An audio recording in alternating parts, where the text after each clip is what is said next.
At the age of 18, armed with my first car, a 15-year-old blue Honda Civic, I set out on a solo road trip through the backroads of Wyoming. Accompanied by my friend Stephanie, our plan was simple: drive throughout the day and see where the road took us. Little did we anticipate the challenges that awaited us. After 5 hours on the road, my car started emitting black smoke from the hood. Concerned, we pulled into a gas station, half mechanic shop. The mechanic, with a leering gaze, fixed the issue, but our relief was short-lived. A few miles down the road, the car started shaking violently. Stranded on the side of a desolate two-way road as the sun was setting, our options were limited. With no cell phones to rely on, we were left to our own devices. Then, in a stroke of misfortune, the same creepy mechanic from the gas station appeared in a grimy Chevy truck. Our initial relief turned to terror when he revealed a large knife at his side. Thinking quickly, Stephanie and I sprinted away, hiding in bushes until the man disappeared. We eventually found a nearby town, called the police, and towed the car. The encounter with the knife-wielding mechanic became an unforgettable chapter in my first solo road trip, a chilling reminder of the unpredictability that comes with exploring unfamiliar roads. It was my last year in university. I decided to hitchhike by myself in Turkey from Cappadocia to see my brother in the capital Ankara. First car I get in was going to another city, so they dropped me on the turnout after a 100 kilometers. I get off and waited for another car going on my direction. Then a truck driver get me in. He was going to Ankara as well, but they have a driving hour limit. After 4.5 hours they have to take a break for at least 45 minutes, otherwise they get fined. When we were near the Salt Lake, I saw a strange man walking at the side of the road. He was a ragged, shabby man. He was in winter boots, and he was wearing a blanket like a cloak in the June. He looked strange. I thought he was an Afghan refugee. After 20 minutes the driver told me that he had to take a break and entered to the parking lot of a gas station. I didn't want it to wait that long because it was almost an hour-long way left, and he almost had to wait for another hour. So I told him I will try my chance when he was waiting. I get off and started hitchhiking again. After about 15 minutes, saw a man walking towards me. He looked like the man I saw before, but it couldn't be him. Because I saw him when we were driving at 90 km/h speed, we stopped after 20 minutes, which makes 30 kilometers, and I waited for 20 minutes more. So that would mean he walked 30 kilometers in 40 minutes, or an hour at most. He was getting closer, and I get goosebumps when I realized it was him. I wasn't sure if he knows Turkish, but I really wanted to ask him to find out how. He get closer, we looked at each other, he smiled and greeted me in a very fluent and distinguished Turkish. In that moment a truck stopped in front of me. I greeted the ragged man back. I noticed the wheel was on the right. Driver told me to get in quick because he was blocking some part of the road. Ragged man asked me where am I traveling to. I said to Ankara, while I was taking my backpack on my back. Then I asked back, "Where are you going to?" I was planning to ask the driver and then offer him to get in if he was going in that direction.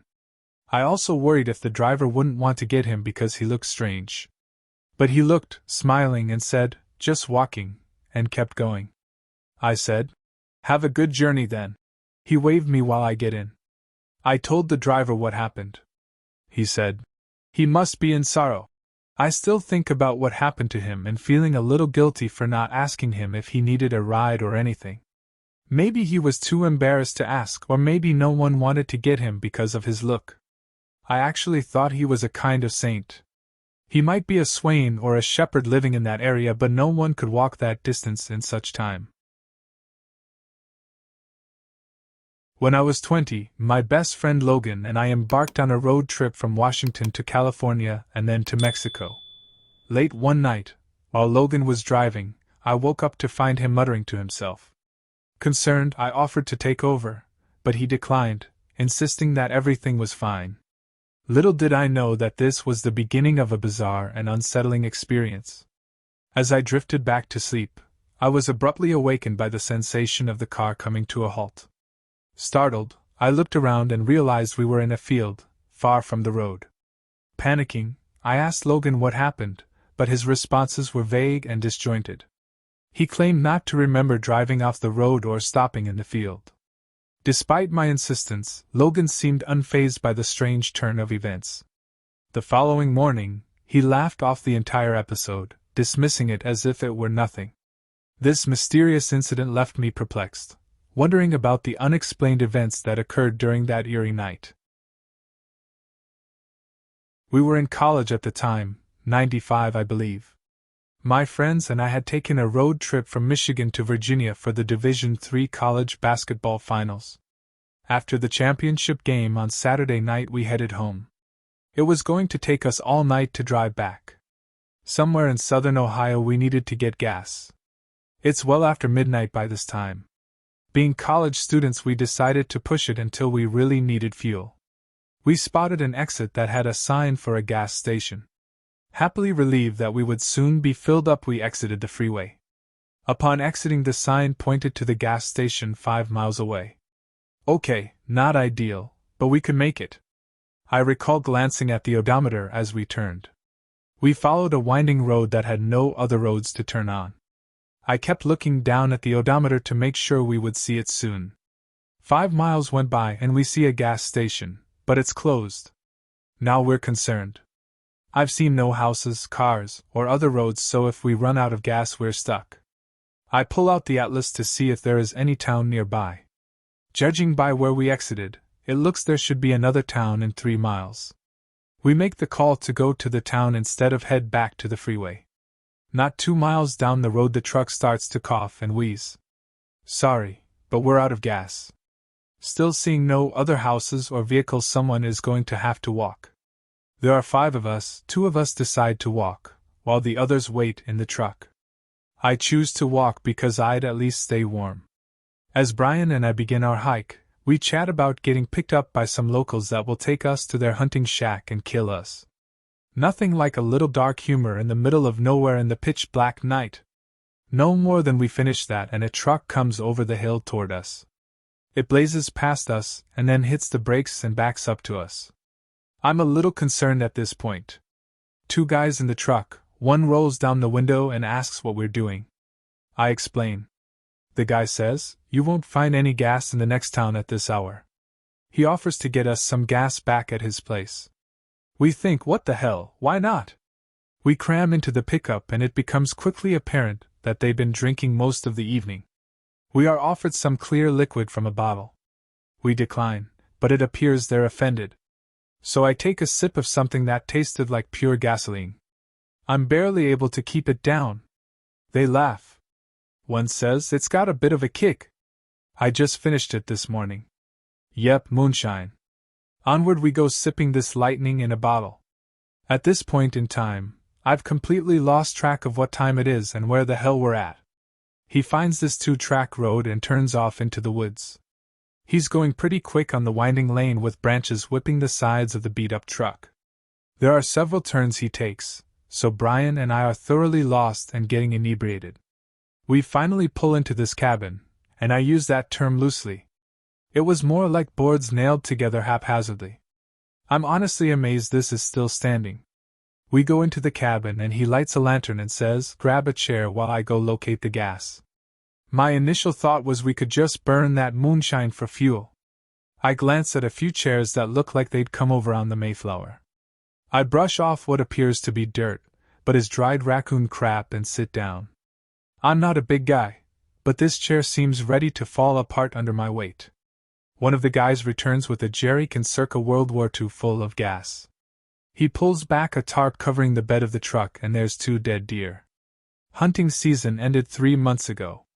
He laughs and says they'd done a little hunting earlier that night. He'd like our help hanging them up before we head back. Now let me take just a minute to say that I'm full on freaked out right now. I'm sure Brian feels the same way. I glance at him, but he kind of has a glazed over look. Guess that moonshine was strong. I shrugged, but it's not like I can say no. I mean, we're in the middle of nowhere, and no one will ever find our bodies. We drag the deer out one by one and hang them from a nearby tree. I'm covered in congealed blood. We finally jump back into the truck, but not before 2 more bottles of lightning are tossed into the cab of the truck. We take the 2-track road at what seems twice the speed we took it the first time. One of the guys jokes, "Bet you're completely lost at this time." I agree, between sips of moonshine. Oh hell, if I'm going to die it might as well be drunk. We emerge back onto the highway. I glance at the speedometer to gauge how fast we're going. But it's stuck on 0. Before long we see our truck up ahead. The driver pulls over next to the truck and we all unload. The 3 guys we left there exit the truck. We quickly dump the fuel in the truck, hoping to get back on the road as quickly as possible. But the driver is a talker and wants to know all about the other guys. Matt glances at me covered in blood. I quickly shake my head at him so he won't ask. After I don't know how long we're ready to settle up and pay for the gas. The guy says, "I can't take your money." He shakes my hand and gives me the unopened bottle of moonshine. He gives us directions back to the freeway and which exit has an all-night gas station.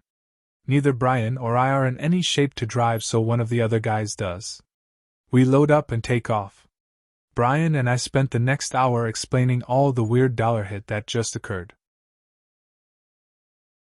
3 years ago, 2 friends and I embarked on a road trip from Texas to California. Along the way, we made various stops, ranging from gas stations to motels.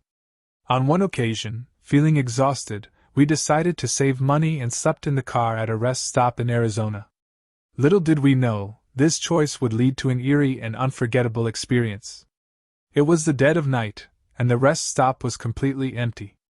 I, being the designated driver, found it challenging to sleep, so I decided to take short walks to stretch my legs. Around 4 a.m., I noticed a mysterious figure standing on the other side of the empty parking lot. Squinting my eyes, I made out the silhouette of a person, a man, facing away from the highway and towards me. It felt like a scene out of a horror movie.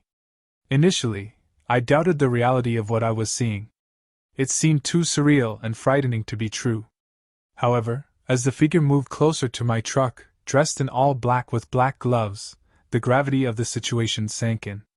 Panicking, I woke up my friends in the back, and we watched in disbelief as the man pointed to the field behind us, urging us to look away. Freaked out, we huddled in the car, and when we mustered the courage to glance back, the mysterious man had vanished. We quickly left the rest stop, and only then did we feel a sense of relief.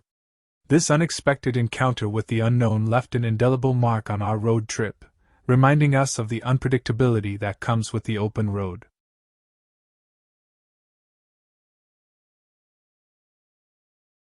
Late one night, I was driving from Las Vegas to Los Angeles. Dummies driving it at night, over Bakersfield, so nuts. Somehow I let myself get boxed in by 3 18-wheelers. At first I didn't really pay attention till I tried changing lanes and wasn't allowed to. These guys/gals had me stuffed for miles. And I could just imagine these boys laughing and having a good time on their CB radios. Ha ha ha, see the dumb tourists squirm. So, just kept driving, nothing else I could do, and then it got real scary. The trucks were getting closer and closer to the car, to the point where I couldn't see the road. All I could see were the huge wheels of the trucks. I was literally navigating by watching the tires of the truck on my left. When the tires turned, I turned my wheels with it, and maintained my speed. I could feel the sweat running down the sides of my face, and under my shirt. My wife placed her hand on my arm and she began to pray softly. What I said wasn't close to prayer. Soon enough the truck on my left slowed down, and I was able to change lanes and speed off. I told my brother I would never drive that route again, his big idea, too cheap to fly. He thought we made it up, they hadn't seen any trucks. Stay alert, drive at night only routes you're familiar with, and when you see a big old truck, keep to the left, yield them the right-of-way every time, they bigger and uglier for sure.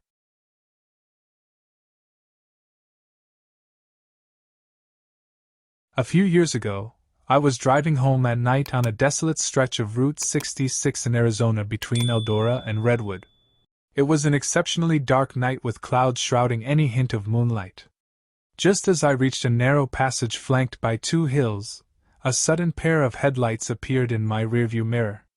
I hadn't noticed the car approaching, but there it was, tailgating dangerously close with its high beams on. Instinctively, I reached up to adjust my mirror, but at that very moment, the mysterious vehicle turned its lights off.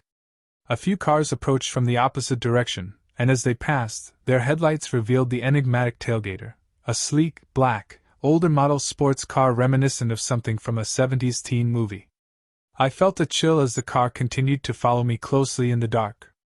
I grew increasingly uneasy, contemplating what to do next when another car approached from the opposite direction. As its headlights illuminated the road behind me, the black car was nowhere to be seen. It had vanished into thin air. Disturbed by the inexplicable encounter, I continued home that late night. The next day, I retraced my route to see if there was any possible road or driveway the mysterious car could have taken. To my suspicion, there was nothing. The road was bordered by steep raised grades on both sides, resembling hills, with no shoulder, driveways, or turnouts. Upon sharing my experience on social media, I was surprised to find several responses from others recounting eerily similar incidents in that same location. Each story unfolded on dark, moonless nights with only the headlights of passing cars to pierce the obscurity. It seems I wasn't alone in encountering the unexplained on that desolate stretch of road.